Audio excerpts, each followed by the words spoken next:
Hola, muy buenas a todos, bienvenidos a mi canal, mi nombre es Aracne y todo lo que vais a escuchar aquí es real. El caso de hoy es un caso bastante duro, estamos hablando de la muerte de un niño, al fin y al cabo, del asesinato de un niño, y me llama mucho la atención por varios detalles. He tratado en este canal varios casos de la llamada violencia vicaria, en el que uno de los progenitores pues mata a los hijos en común y todo para vengarse de la pareja o expareja, ¿no? Pero este caso es diferente, porque no hay pareja. O sea, la que hizo esto era una madre soltera y el niño no tenía padre. Entonces, es más frívolo aún cuando lo haces, pues porque el niño básicamente te molesta. No, no casa con la vida que tú quieres llevar y te molesta simplemente y te lo quieres quitar de encima, y la única solución que encuentras como madre es acabar con su vida porque no encajan tus planes. O sea, pocas veces he escuchado algo tan frívolo. Me recuerda mucho al caso de, guardando las distancias obviamente, de Chris Watts, de la familia Watts, que también lo tengo en el canal, aquel padre que asesinó a sus dos hijas y a su mujer embarazada. Todo para iniciar una nueva vida con una amante que había conocido hacía poquito, ¿no? Entonces es tan sumamente egoísta el me molestas, quiero iniciar una vida sin ti, o quiero llevar una vida sin ti porque me molestas, he decidido que me molestas, y te quito del medio. Claro, estamos hablando de un niño de 9 años. Y la manera en la que lo prepara todo es tan sumamente frívolo que de verdad no os dejará indiferente a ninguno. Bien, no me voy a enrollar más, vamos a ir directamente con el caso, no sin antes recordaros de que si no estáis suscritos lo podéis hacer aquí abajo, que activéis la campanita ya que os avisa cada vez que saco nuevo vídeo, que le deis me gusta y compartáis este contenido si os parece interesante, que tenéis estos vídeos en formato podcast en la multitud de plataformas de podcast como Spotify, iVoox, Apple Podcast, Podimo y variados, que tenéis la opción de miembros del canal por menos de €1 al mes aquí en la descripción del vídeo, y también los enlaces de compra de mi libro Jonestown, Jim Jones y la secta del Templo del Pueblo en el primer comentario fijado. Y ya sin más, pues vamos con el caso de César Juanatey.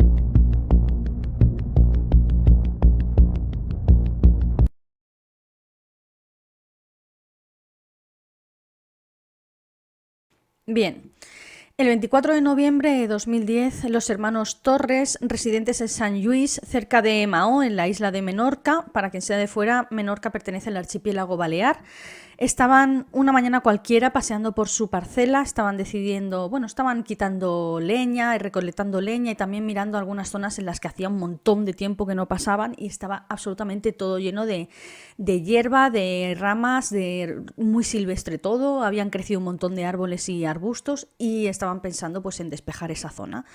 En un momento dado, uno de ellos, cerca del turren de Vinidalí, ve entre unos arbustos un objeto rojo muy grande que llama la atención. Claro, entre tanta maleza verde, pues cualquier objeto rojo llama la atención, pero este era un objeto muy grande. Entonces, cuando se van acercando, reparan en que es una maleta de viaje, típica maleta de tela que tiene ruedas y todo. Y bueno, entonces se miran, dicen, una maleta aquí en medio tirada, o sea, seguramente la han tirado desde arriba porque arriba pasaba el típico puentecillo que pasa por encima de algunos torrents, que son torrents secos, ¿me entendéis? Ya no pasa agua, hace décadas y décadas que no pasa agua y todo eso lo ha invadido la vegetación, pero siguen estando los puentecitos esos. Y dice, seguramente lo han tirado desde arriba, ¿qué habrá en esa maleta?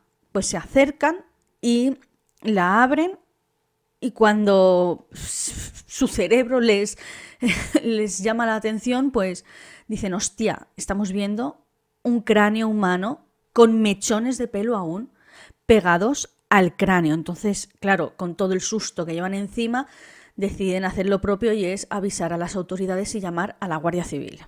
La Guardia Civil se desplaza allí y cuando miran la maleta comprueban que efectivamente se tratan de restos óseos humanos, así que deciden trasladar la maleta a la clínica forense de Palma, en la isla de Mallorca, que es la isla que hay al lado, y una vez allí empiezan a examinar en su interior no solo los restos óseos, porque estos estaban acompañados de varios objetos que había dentro de la maleta con ellos, ¿no?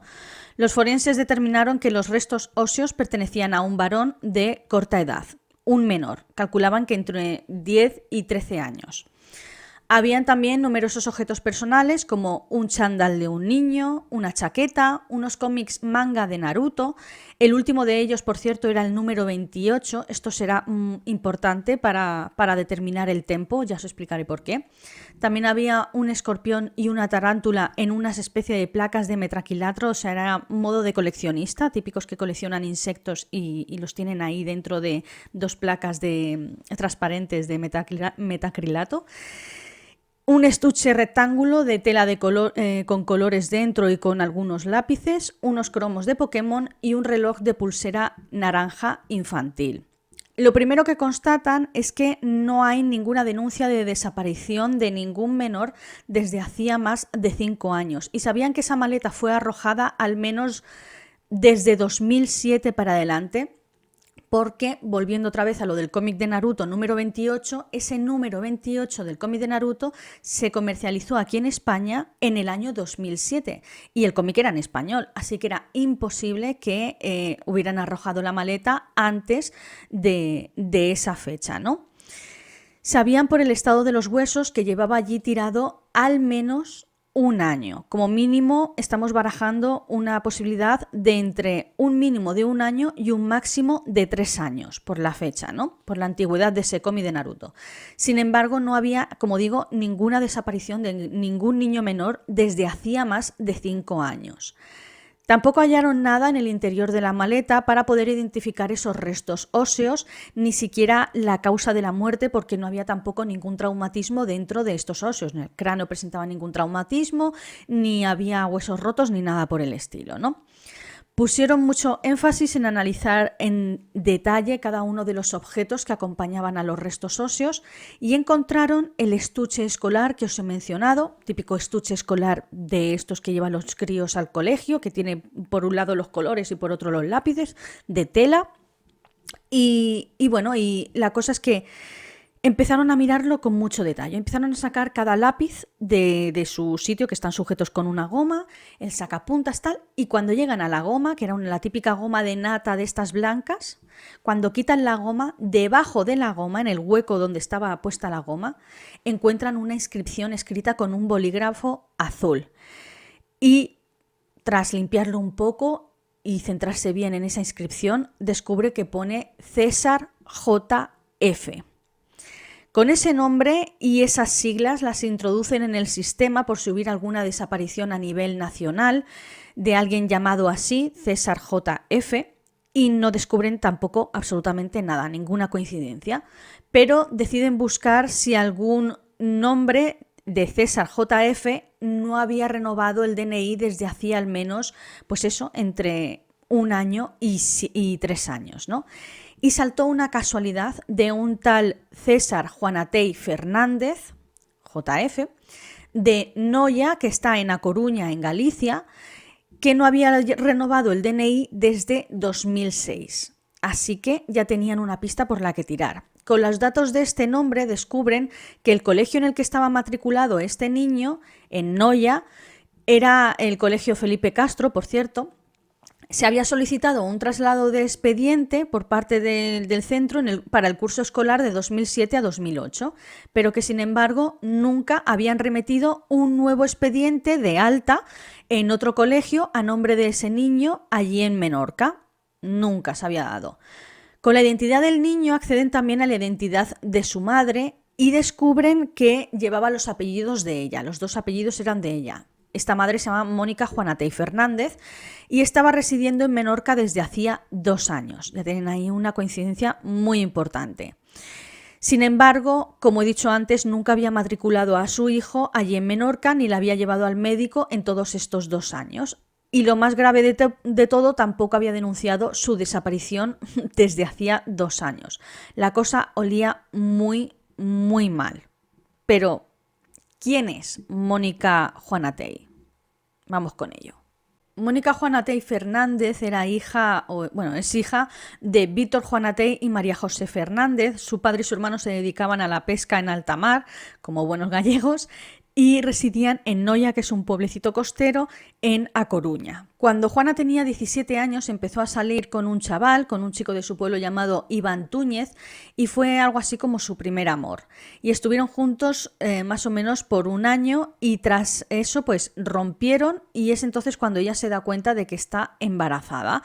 Entonces se lo dice a este chico, y este chico le dice que solo se hará cargo de la criatura si es realmente su hijo biológico, o sea, si realmente el hijo es suyo, ¿no? Así que le pidió un test de paternidad y Mónica se negó en rotundo a realizarse un test de paternidad. Entonces este chico pues no le hizo falta más comprobante que eso y se desentendió completamente de lo que viene siendo la crianza de este niño. Finalmente, Mónica, el 6 de marzo de 1999, dio a luz a un niño al que llamaría César y le puso sus apellidos, Juanatey Fernández, porque como no había la figura paterna, pues era su hijo. Al poco tiempo, Mónica conoció a Alberto Torón y encajaron perfectamente. Se fueron a vivir juntos y además a él no le molestaba en absoluto que Mónica tuviera un hijo siendo tan jovencita, más bien todo lo contrario, porque este hombre quería muchísimo a César, lo criaba como si fuera su hijo, iban a la costa a recoger conchas de mar juntos, le enseñó su afición por los insectos, como hemos visto con esos objetos que tenía en la maleta, y a César también le encantaba el manga, en concreto Naruto, que era su favorito, y también Pokémon. Era un niño muy bueno, realmente nada reseñable en la figura de César, simplemente pues la condición en la que estaba viviendo en ese momento, una madre soltera que conoce a un hombre y este hombre pues realmente se interesa por su crianza y lo acoge en su casa como si fuera su propio hijo, ¿no? Mónica y Alberto se habían prometido para casarse, aunque aún no habían puesto fecha para la boda. Así de seria era el asunto. En un momento dado, Mónica dice que se va a ir a Menorca porque laboralmente es más fácil encontrar trabajo debido al turismo que hay en las islas. Y Alberto al principio no le parece mal. Acuerdan en que él se quede allí con el niño mientras ella busca trabajo a ver si le sale, ya que este también cuenta con la ayuda de los abuelos maternos, o sea, de los padres de Mónica. Al principio la cosa va bien, Alberto está en paro, pero está buscando curro, también allí en Noia. Y Mónica se ha establecido finalmente en Menorca porque ha encontrado trabajo de cajera en un supermercado y mantiene el contacto con Alberto y su hijo César de manera habitual, ¿no? Hasta que poco a poco empieza a pasar el tiempo y ella empieza a distanciarse cada vez más, las llamadas ya no son tan recurrentes o los mensajes bueno, por aquella época había WhatsApp, supongo que sería por Facebook porque era 2008. Tampoco eran tan recurrentes y llega un punto en el que siempre llama para ponerse en contacto era Alberto a Mónica y no Mónica a Alberto, teniendo en cuenta que su hijo estaba viviendo con él, ¿no? Bueno, en un punto dado, Alberto consigue trabajo en Noia finalmente y mientras él está trabajando tiene que llevar a César con sus abuelos maternos para que se queden un rato allí con ellos mientras él pues está currando, ¿no? Y se queda con la abuela. La abuela pasa bastantes temporadas sola porque, como digo, tanto su marido como su hijo, los dos trabajan en alta mar y entonces pasan varios periodos de tiempo fuera de casa. Y poco a poco se van apañando hasta que llega un punto en el que la pobre mujer enferma y necesitan ayuda con el niño. La abuela no se puede hacer cargo de él todos los días como antes y Alberto también ha empezado a trabajar, por lo tanto no tiene tiempo, así que le piden a Mónica que por favor vuelva a Noia, que la situación pues está poniendo difícil con el tema del niño. Sorprendentemente, Mónica se niega en rotundo a volver a su pueblo, a Noia, a volver a Galicia y termina la relación con Alberto. Así que Alberto pues tiene que llevar el niño a casa de los abuelos, porque como ya no tienen nada en común, aunque él sigue viendo al niño y tal, pero claro, tu hijo no va a vivir en mi casa cuando ya hemos dejado la relación, no tiene sentido, es tu hijo, ¿no?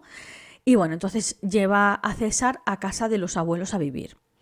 Estos desde un principio llaman a Mónica y le insisten que no es un buen momento para quedarse a solas con el niño, que necesitan ayuda, que la abuela no está bien, que el abuelo tiene que ir a trabajar a alta mar y no se puede hacer tampoco cargo, en fin.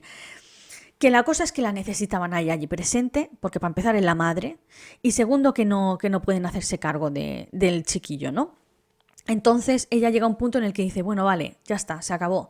Mandarme el niño a Menorca y ya pues nos mudamos aquí a vivir. Entonces se sabe que el 1 de julio de 2008 mandaron a César a Menorca con la intención de vivir con su madre. Nada más pisar la isla, Mónica le dice a su hijo que no le llame jamás, bajo ningún concepto, mamá, que le llame tía, ¿vale? Claro, allí el pobre niño no entiende nada, que ve a su madre después de un montón de tiempo sin verla y que nada más recibirle le dice, aquí no me puedes llamar mamá, me tienes que llamar tía. Y acuérdate porque esto es serio. Él se quedaría, vamos, ojiplático porque imagínate la confusión.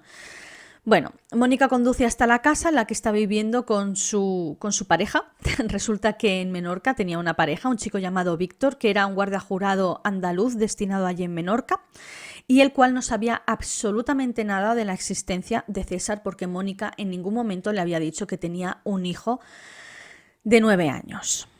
Se lo había ocultado, ¿no? Así que cuando el hombre le ve llegar con un niño, le dice, ¿y este nene? Ella le pone la excusa de que es su sobrino que ha venido a pasar unos días a Menorca para conocer la isla y que es hijo de su hermana. Y que pasados esos 10 días regresaría a Galicia con sus padres, básicamente. Pero en este punto diréis, ¿cómo es que Mónica tiene de repente un novio en Menorca? Bueno, pues os lo explico. Resulta que Mónica era súper activa en internet, de hecho tenía incluso un blog con el nombre de Muki la Escarceladora y el blog era Terror a la Gallega. En el mismo blog escribía historias de terror muy perturbadoras y demás, y también empezó a participar en foros de citas. Y es ahí donde conoció a este tal Víctor mientras ella vivía en Noia con su novio Alberto, ¿vale? Empezaron a hablar e iniciaron una relación online.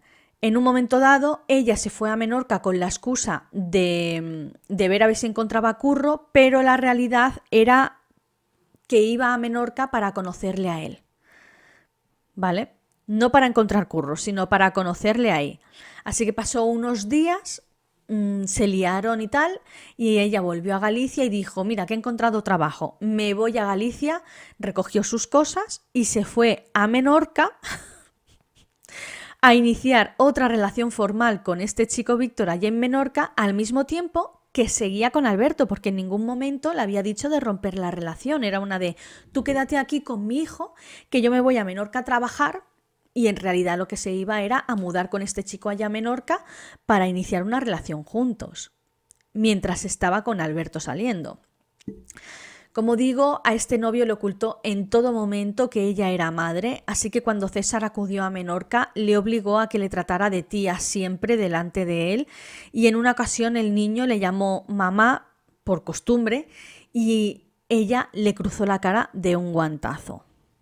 Como habéis podido imaginar, la estancia de César en Menorca tenía fecha de caducidad. Ella le había dicho a su novio Víctor que se iba a quedar por 10 días y que regresaría a Galicia, cuando la realidad era que él había acudido con todas sus cosas a Menorca para vivir con ella. Le habían dado ya el expediente del colegio, le habían dado de baja en ese colegio y en teoría ya tenía que moverse para inscribirle en otro colegio y bueno, iniciar una vida juntos allí en Menorca.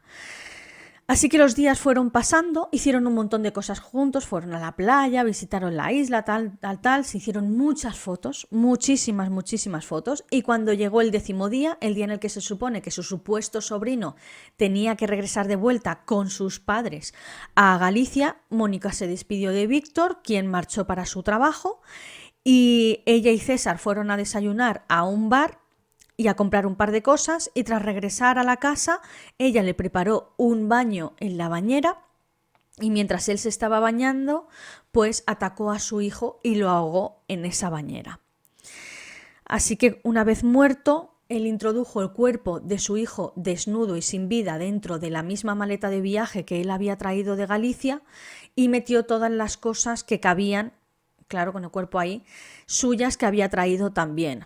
De ahí que hubiera pues ropa suya y cómics de Naruto suyos, sus insectos, sus cromos de Pokémon, el estuche del colegio, que sinceramente os digo, menos mal que metió el estuche del colegio ahí dentro y menos mal que había una pequeña inscripción en ese estuche, sino a día de hoy ese niño estaría aún sin reconocerse, porque si no llega a ser por ese estuche, no habrían logrado encontrar un nombre y hallar el nombre real de los restos óseos del niño, ¿no? Y bueno, tras eso, Mónica condujo hasta el torrent de Vindalí y arrojó la maleta desde arriba con César en el interior, desde un pequeño puentecito, como digo, que pasaba por encima de un torrente antiguo seco lleno de árboles y lleno de maleza. Tras esto regresó a su casa y por la tarde recibió a su novio cuando llegó del trabajo, como si nada, como si hubiera llevado al niño al aeropuerto y lo hubiera mandado de vuelta a Galicia. A partir de aquí, Mónica urdió un plan macabro en el que hacía creer a todo el mundo en Galicia, a la familia del niño, a su familia, que el niño seguía con vida y que estaba viviendo con ella en Menorca. Les decía que estaba tomando clases de catalán para cuando empezara el nuevo curso, que no empezara más atrasado y que ya supiera más o menos el catalán. Les mandaba fotos de vez en cuando, fotos que había tomado esos 10 días. Cuando os he dicho que se realizaron muchas fotos, era precisamente para tener fotos de reserva para mandar a los abuelos y a la familia, y no mandar siempre las mismas, tener un montón de fotos de reserva para ir mandando a cuentagotos, pues mira, estamos en la playa, y manda el niño ahí en la playa, y luego le manda a otra, estamos tomando un helado, y resulta que todas esas fotos eran de esos 10 días que el niño pasó con ella en Menorca, ¿no? Cuando los abuelos o Alberto insistían en hablar con el niño, ella ponía la excusa de que estaba de campamento o que estaba jugando en el parque con algún niño. Siempre les ponía la excusa de que en ese momento no estaba o no podía hablar. En un momento dado les dijo que estaba incluso se estaba preparando en catequesis para tomar la primera comunión, y cuando todo esto no fue suficiente, se creó una página de Facebook con el perfil de su hijo, donde se hacía pasar por la identidad de su hijo, escribía como escribiría un niño de 10 años y seguía cuentas que seguían los niños, pues un niño de, 9 años, no 10. Seguía cuentas como de Naruto, de Pokémon, y escribía y hablaba sobre Naruto y sobre cosas que le gustaban a él cuando estaba vivo, ¿no? Pero lo más rastrero de todo es que Mónica solicitó ayudas al Estado por ser madre soltera y las estaba cobrando desde hacía más de 2 años. Ojito. Pues con toda esta estampa va pasando el tiempo y pasan más de 2 años, que es cuando hallaron de pura casualidad la maleta roja en el torrent de Vindalí en noviembre de 2010. La policía ya ha identificado a la madre del menor, como he dicho, y se huelen la estampa, pero deciden ponerse primero en contacto con los abuelos del niño porque él aún figuraba como padrón en Noia. Aún no habían ni siquiera empadronado a su hijo en Menorca, ¿vale? Entonces el padrón del niño que salía era en Noia y salían los datos de la casa de los padres de Mónica. Y lo que hicieron fue llamar a la casa de los padres de Mónica. Allí el abuelo les dijo que su nieto vivía con su madre en Menorca desde hacía 2 años y no lo habían visto en todo este tiempo, pero sabían que estaba con ella, sabían que estaba bien. Entonces, con esta información deciden llamar a Mónica a su casa, y era el primer contacto que tenían con ella sobre todo este caso. y le preguntan lo mismo, que dónde está su hijo, y ella responde que su hijo vive en Galicia con los abuelos. Bueno, ahora ya que sí, lo tienen súper claro y van a detener a Mónica a su casa. Cuando llegan al domicilio, ella abrió la puerta y se quedó blanca porque en ese momento ya estaba con su novio en casa, con el cual incluso ya tenían planes de boda, llevaban juntos más de 2 años, y allí mismo se la llevan a dependencias policiales a interrogarla. Ella empieza diciendo que su hijo murió a causa de un accidente en la bañera, que se ahogó solo, y que se asustó tanto que decidió meter el cuerpo en la maleta y deshacerse de él, ¿no? Que ocultarlo básicamente. Claro, la policía empiezan a meterse en toda su vida, en su móvil, en sus redes sociales, en todo, y preguntan al novio incluso cómo se conocieron. Él les explica que se conocieron a través de internet y que ella nunca le había comentado que César era en realidad su hijo, que él recuerda que hace más de 2 años el niño vino a visitarla en verano de 2008, a visitarla unos 10 días, pero que luego regresó a Galicia con sus padres, con su hermana, que era su madre. Y entonces, claro, ahí fue cuando él se enteró de que en realidad era su hijo y que ese niño nunca había regresado a Galicia, que encontraron su cuerpo, sus restos óseos, hacía poquito, ¿no? Con esta información la policía se huele que de accidente nada y empiezan a presionarla de nuevo, y es cuando ella hace una segunda declaración ante el juez confesando el crimen.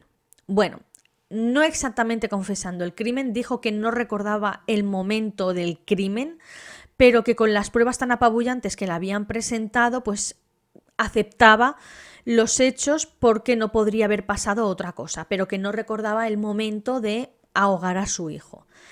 Algo así como que tenía una especie de laguna mental, muy conveniente, también os digo, para este caso, y que no recordaba pues cómo había matado a su hijo. El juez ordena la prisión preventiva a la espera de juicio en la isla de Palma de Mallorca. La prensa se interesó bastante por este caso en Menorca, en Baleares y también a nivel nacional. Tenéis que tener en cuenta que de todas las Islas Baleares, Menorca es la más tranquila y pacífica de todas. Tiene mucho turismo, sí, sobre todo hoy en día, pero es un turismo muy diferente del que estamos acostumbrados en, por ejemplo, Ibiza o Mallorca, que hay muchísima fiesta, ¿no? Los vecinos empezaron a hablar con la prensa y dijeron que ella llegó y que desde que llegó trabajó de cajera en un supermercado, como dependienta en una panadería, y en el momento de la detención trabajaba como brigada de protección civil del ayuntamiento, haciendo trabajos de limpieza medioambientales, como por ejemplo desbroces en los bosques. Los compañeros de trabajo decían que era una persona seca, que apenas tenían relación con ella, y sus vecinos comentaban igual, que nunca daba los buenos días, aunque siempre sacaba a su perro a pasear por allí por el barrio, y os estoy hablando de barrios pequeños que se conoce todo el mundo, y ella pues era bastante seca en ese sentido, ¿no? El 22 de octubre de 2012 se inició el juicio contra Mónica Juanatey por el asesinato de su hijo César Juanatey, ocurrido el 10 de julio de 2008. Recordad que llegó el 1 de julio a la isla, o sea que básicamente sí, pasó esos 10 días de rigor, y el último día, cuando se supone que tendría que regresar a Galicia, fue cuando cometió el crimen. El juicio tuvo lugar en la Audiencia Provincial de Palma de Mallorca y declaró que, lo mismo que la otra declaración, no se acordaba absolutamente nada del ataque contra su hijo, y su abogado alegaba una amnesia temporal tras el shock de ver a su hijo muerto en la bañera. ¿Usted había introducido previamente el cadáver de su hijo desnudo en esa maleta? Sí. ¿Qué ocurrió ese día? ¿Me lo puede contar? Yo le pedí el coche a la pareja que tenía para ir a hacer la compra. Lo llevamos al trabajo, fuimos a desayunar a un bar que había enfrente. Nos fuimos para la casa, preparé el baño, me subí a la cocina a recoger unas cosas, y lo que pasó después sinceramente no lo sé. Yo desde el primer momento dije que no me acordaba de lo sucedido, y en un principio declaré que había sido un accidente. Me fui a los calabozos, pero luego los policías me dijeron que tenían pruebas, que lo sabían, y como allí no había nadie más, evidentemente, si no hay nadie más, si hay pruebas, lo reconocí. Días. Buenos días. ¿Reconoce usted esta maleta? No hace falta que se le acerque más. La reconoce.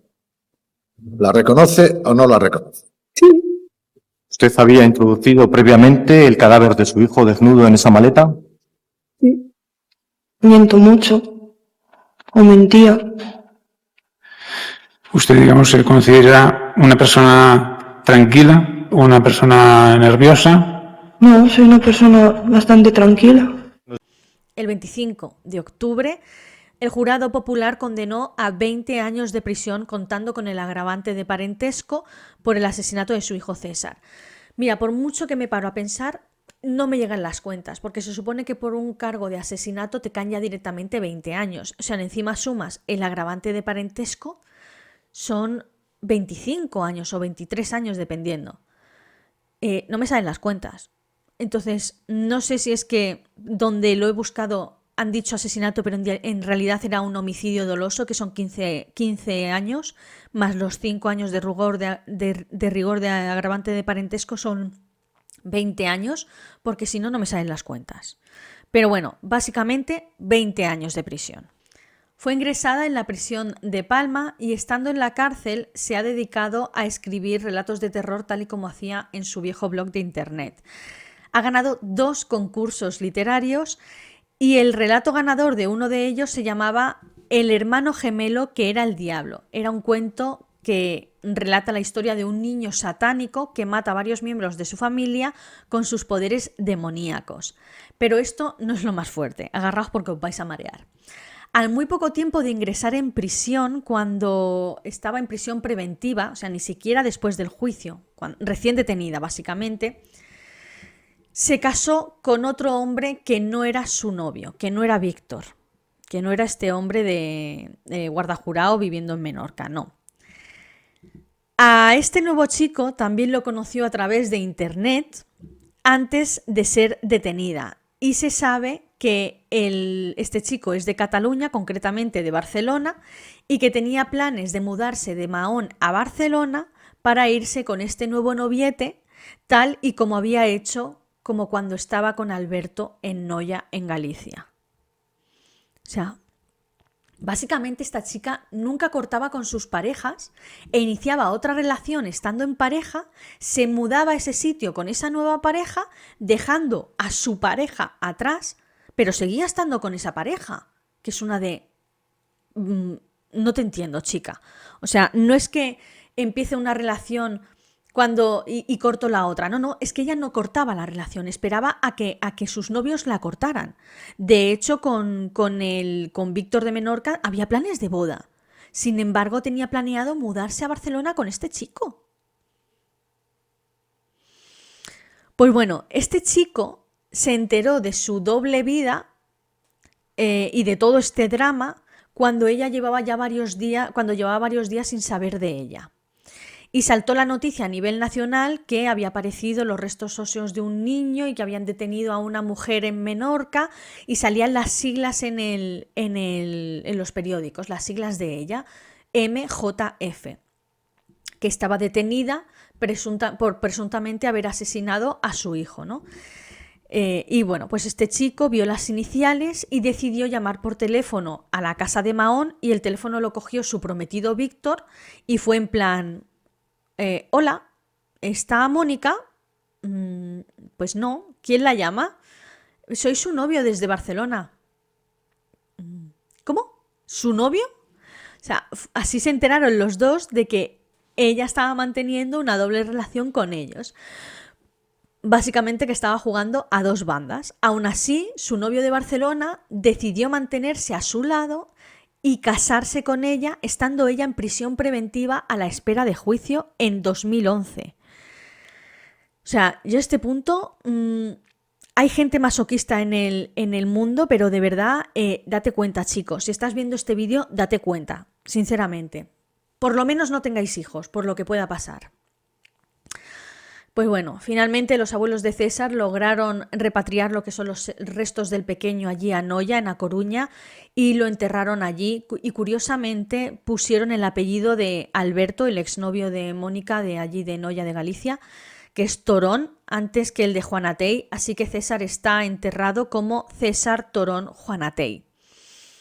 Y esta es la historia, o sea, ella ya ha pasado más de la mitad de su pena en prisión, ya podría, por lo que he encontrado, ella ya podría haber optado a los beneficios carcelarios, penitenciarios, pero sin embargo no ha conseguido ningún beneficio penitenciario, no sé si es porque los ha preguntado y se los han denegado o porque como no ha pagado, claro, tenía que pagar una indemnización a la familia también del niño, a los abuelos y tal, como no ha pagado nada y tal, y a lo mejor ni siquiera está en las terapias de reinserción y tal, lo desconozco, pues no le han dado ningún beneficio penitenciario por el momento, pero bueno, teniendo en cuenta que fue encarcelada en 2010 y que, en 2010 no, en 2011, que son 20 años, que estamos en 2025, han pasado 15 años, pues le quedan muy poquitos. En 2030,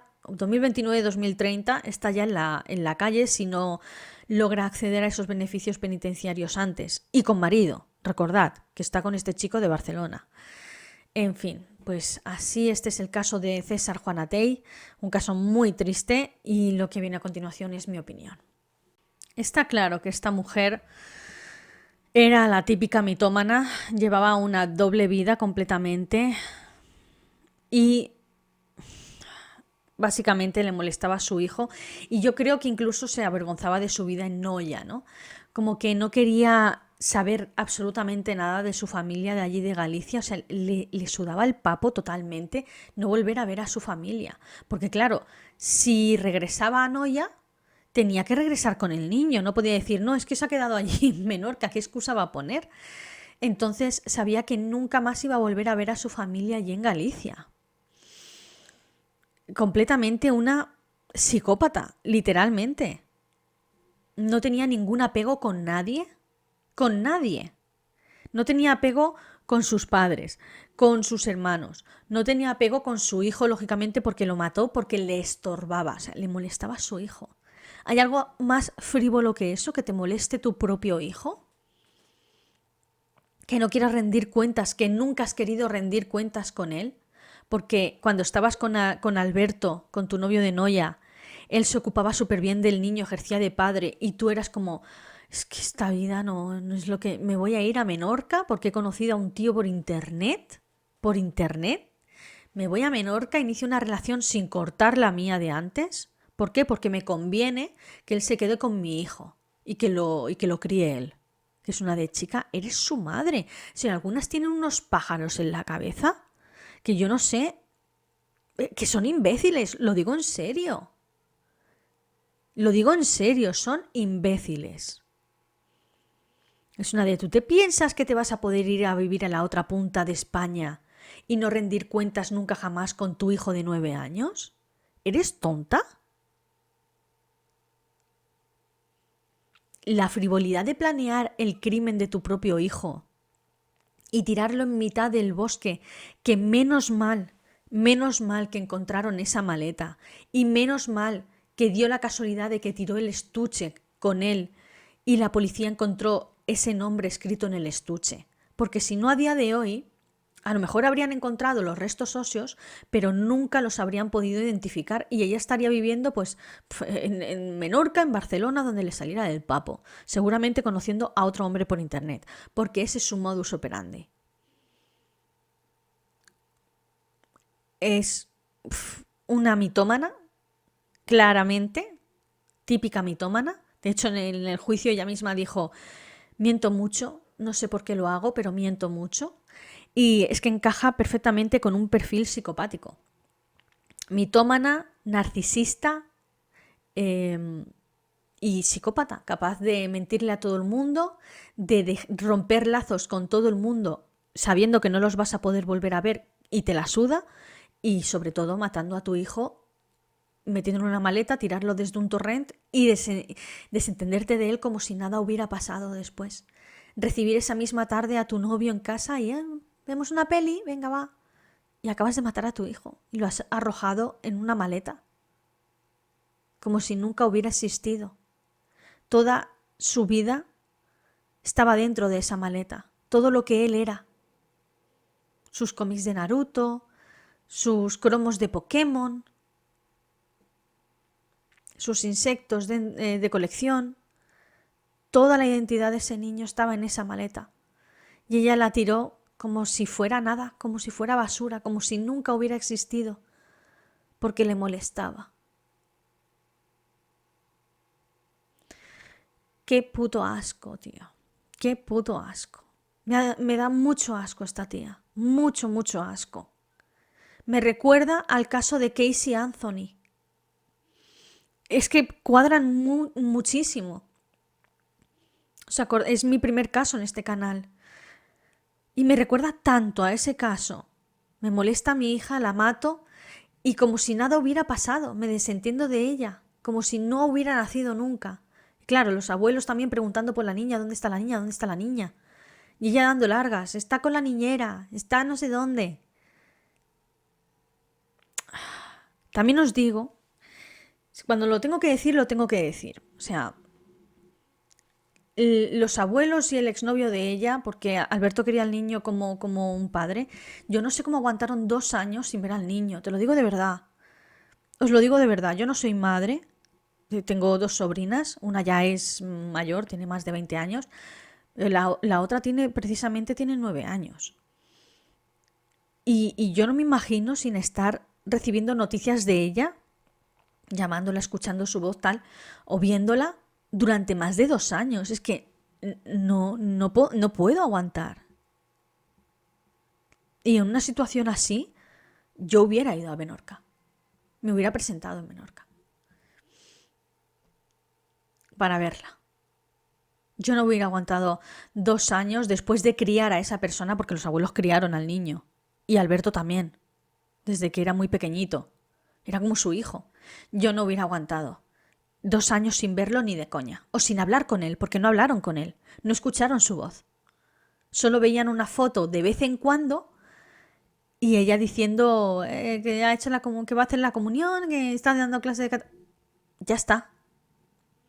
Durante 2 años yo no hubiera aguantado, sinceramente. No les estoy diciendo que ellos tengan culpa de nada, pero básicamente yo no hubiera aguantado. No sé, ¿qué opináis vosotros? Decídmelo aquí en comentarios. Nada, simplemente deciros que si no estáis suscritos lo podéis hacer aquí abajo, que activéis la campanita ya que os avisa cada vez que saco un nuevo vídeo, que tenéis estos vídeos en formato podcast en la multitud de plataformas de podcast como Spotify, iVoox, Apple Podcasts, Podimo y variados, que le deis a me gusta y compartáis este contenido si os ha parecido interesante y que tenéis el enlace para haceros miembros del canal en la descripción del vídeo. Y los enlaces de compra de mi libro Jonestown, Jim Jones y la secta del Templo del Pueblo en el comentario fijado. Y no me queda nada más que decir, simplemente que nos vemos en el próximo vídeo. Adiós.